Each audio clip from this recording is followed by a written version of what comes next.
Eastern time between 1 and 2 teams. Aaliyah Boston, questionable, lower leg. Once again, we're extra vague. I mean, who knows? Flip a coin. We don't know. Just put day-to-day on it. Get it over with. Just get it over with. Move off questionable, put day-to-day on there is what you really want to do anyway. This may be the worst team in the league. I mean, honestly. The Indiana Fever are set to take on what many consider the weakest squad in the WNBA. Yet ticket sales for the home game remain deeply troubled 33, with resellers now undercutting even the standard ticket price after failing to move inventory they purchased expecting demand. Dozens of seats across multiple sections remain unsold, including what would normally be desirable locations near the floor. This kind of availability would have been unthinkable during the 2024 season, when games featuring Caitlin Clark were routinely sellouts with lines forming well before tip-off. The contrast has become a defining feature of the current moment for the franchise. This may be the worst team in the league. I mean, honestly. I mean, Flau'jae Johnson's going to be interesting to watch her play. Natasha Heidemann, okay. But the starting five, look, the Fever, you can't be rushing to celebrate if you beat this team. Just understand that. Oh, but Rhodes, we need a win no matter what. I get it. But you should destroy this team. All right? You should. So, Aaliyah Boston's status remains unclear ahead of the game, with a lower leg issue keeping her listed as questionable. A designation that has frustrated observers who feel the team's injury. Communication has been deliberately vague throughout the early season. At the center of the ticket discussion is a broader conversation about what has changed, and Caitlin Clark herself has clearest window into it. In recent remarks, Clark acknowledged that she had been hesitating, playing with a degree of caution that she identified as working against her own strengths. Her own assessment was direct. She performs at her best when she stops second-guessing and simply plays. The admission carries weight because it aligns precisely with what many have been observing from the outside. But you should destroy this team. All right? You should. So, that's going to be interesting. But they should win this game. I expect them to win this game. And that's not some win for Stephanie White and her coaching. So, right here, let's take a look at this. This is, I may have this sorted. I do. All right, let's just take a look at this right here. Yes, you do. Don't adjust your dials. You do see all of this blue. This is resale tickets, all of this blue. When Clark operates freely, pushing pace, initiating from distance, creating off the dribble, the offense becomes difficult to manage for opposing defenses. When she plays within a constrained structure, the whole unit slows down and loses its edge. The clearest illustration came in a recent game where the Fever trailed by 16 points. Clark took matters into her own. This discarded the cautious approach and nearly single-handedly changed the outcome of the game.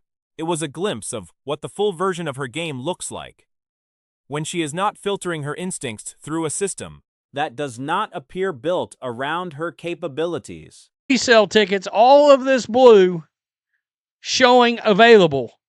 $8.33 tickets. Let's go over. Let's just look at standard tickets. Okay, this might look a little better for them. Okay, look up here. 50 tickets available. 50 tickets available. $11.80. The resellers are selling tickets cheaper than the standard ticket price. They done bought, all these resellers bought these tickets. Now the coaching comparison being drawn in the current discourse is pointed. The Phoenix Mercury's head coach has been openly building his entire offense around Alyssa Thomas, publicly naming her as the focal point and encouraging her to play with MVP-level aggression. The contrast with how Clark's role has been framed and managed in Indiana is stark to those paying close attention. White's press conference comments regarding Clark have also done little to ease tensions. When asked directly about Clark, White's response struck many as conspicuously measured, stopping short of the kind of unequivocal endorsement that coaches typically offer their best players. Now they can't unload them. Now they can't sell them. 64 tickets. I mean, wow. 72 tickets. 71 tickets. I mean, good Lord. 32 tickets. You're a ton of seats. A ton of good seats still available for this game, folks, in Indiana. The point is, we'd have never seen this beginning of last year. For a fan base that has followed Clark closely, the absence of that acknowledgement reads as meaningful. The argument gaining traction is that White does not view Clark as the unquestioned centerpiece of the offense, which is a position that puts her fundamentally at odds with the expectations of the people filling, or in this case, not filling, the seats.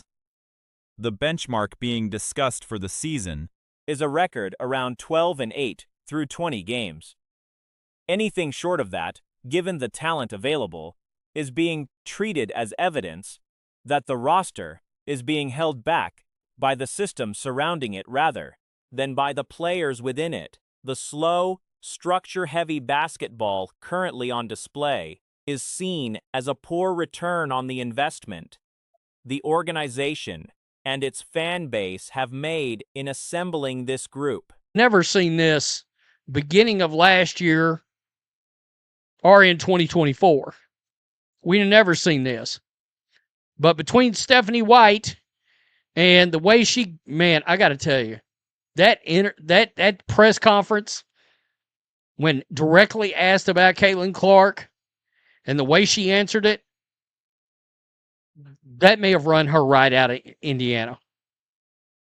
I'm not sure what fans are getting behind her now.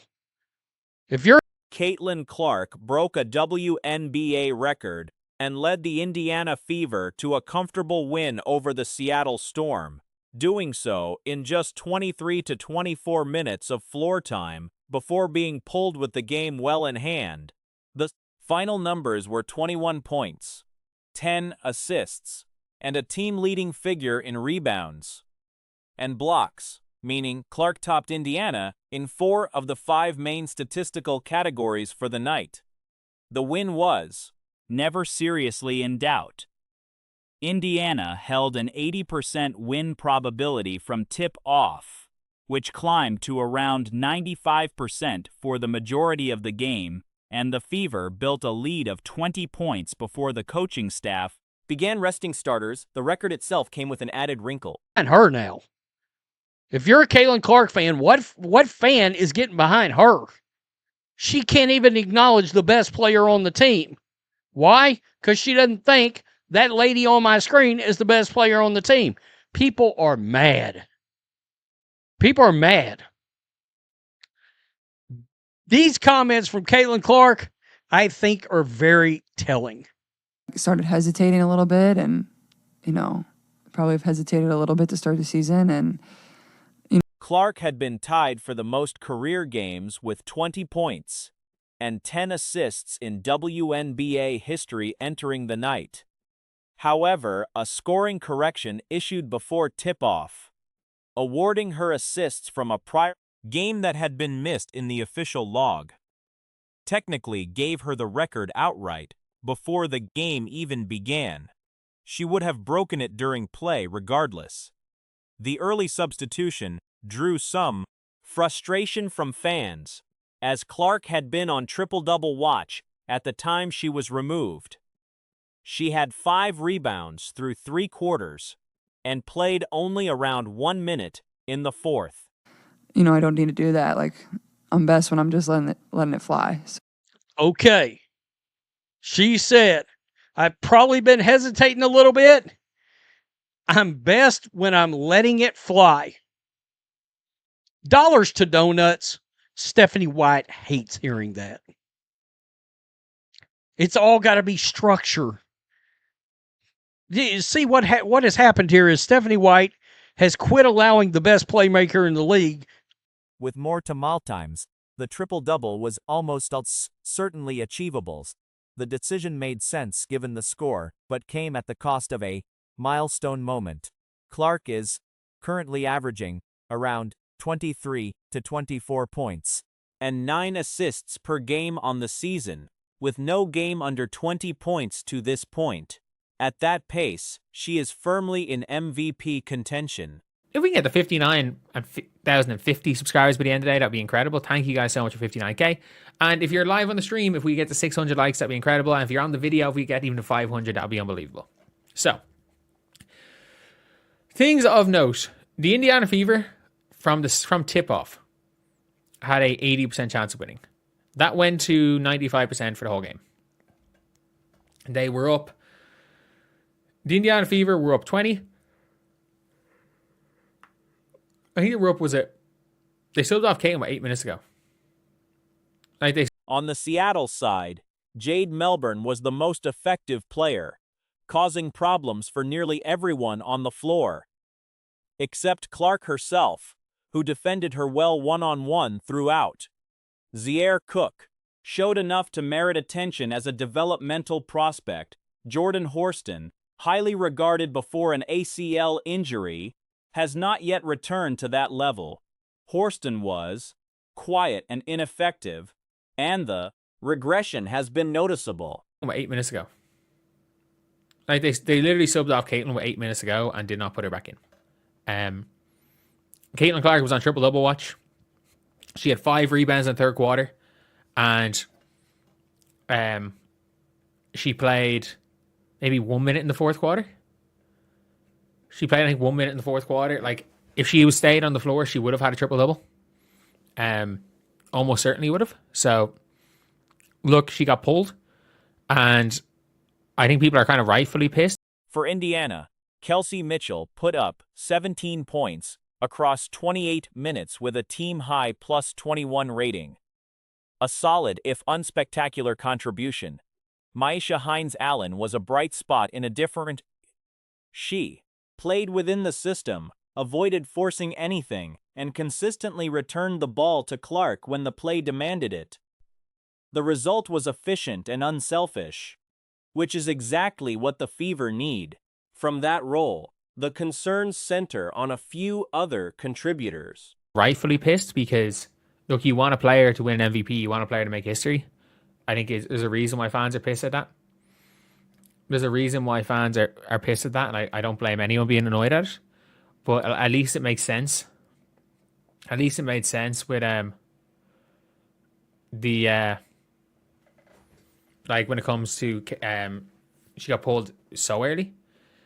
But overall, this was a game where Caitlin Clark 21 and 10. Lexi Hull has become a genuine liability on the perimeter. Seattle repeatedly targeted her, with Melbourne going to the basket against her consistently enough that adjustments had to be made. Mid-game, KK Timpson was similarly problematic, giving up easy scoring opportunities and turning the ball over. Raven Johnson's numbers remain worrying at the point of the season. Her turnovers have kept pace with or exceeded both her assists and her points, which is not a sustainable profile for a lead guard at this level. The officiating also drew attention. Look, she's averaging 23, 24, and 9 on the season. If she ends the season with those stats, she's winning MVP. She hasn't had a game under 20 points yet this year. Yeah, no question about that. Like, she is on MVP watch. She's absolutely on MVP watch. For Seattle, we'll talk about it. I thought Jade Melbourne cooked everybody except Caitlin Clark. Ironically, Caitlin Clark locked. Clark shot 9 free throws in the game. But the number of apparent hand checks and body fouls that went uncalled left the impression that the tally should have been considerably higher. The inconsistency in how physical play around her is officiated has been a recurring pattern. The most consistent takeaway from Indiana's early games remains unchanged. When Clark is running the offense and her teammates play off her movement, the team looks like a genuine contender. When she is off the floor, the offensive structure loses most of its shape, and scoring becomes a struggle. Caitlin Clark locked down Jade Melbourne. She cooked everyone else. Heidemann shot some bullshit and hit some bullshit. I thought Flau'jae was missing from the field, but she stayed aggressive. Did a great job on defense. Blocked 3 3-point shots. Dolson, complete garbage. Horston, I don't know what happened to Horston post ACL, but I was so high on Horston before the ACL. Terrible now. Isaiah Cook has a bit about her. Very impressed for a third round development player. I'm impressed with Grace VanSlooten for what she is. Development player, I'm impressed with Grace VanSlooten for what she is. Nothing spectacular as a player, but just impressed what she can do as a third round pick. Something I was kind of high on the pre-draft process. But when it comes to the Indiana Fever, Kelsey Mitchell, okay, she was fine. 28 minutes, 17 points, 18 shots. She was fine. Plus a team high plus 21. The team were actually minus 10 when she wasn't on the floor, which is minus 10 when she wasn't on the floor, which is a little bit crazy.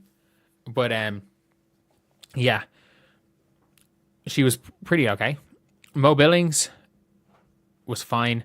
KK Timpson is unplayable. Like, she gives up open layups and passes the ball to the other team quite a bit. Like, she is absolutely going to be unplayable soon. Demira Standis played 6 minutes, which was 6 minutes too many. And playable soon. Demira Standis played 6 minutes, which was 6 minutes too many. And Ty Harris at least gave you something good. Gave you something. Raven Johnson, I don't know what's wrong with Raven right now, but Raven Johnson is currently averaging more turnovers than points. I'm pretty sure is she averaging more turnovers than assists as well? Does she have more turnovers than points? So on the season, she had 3 turnovers today, 1 assist. So she has had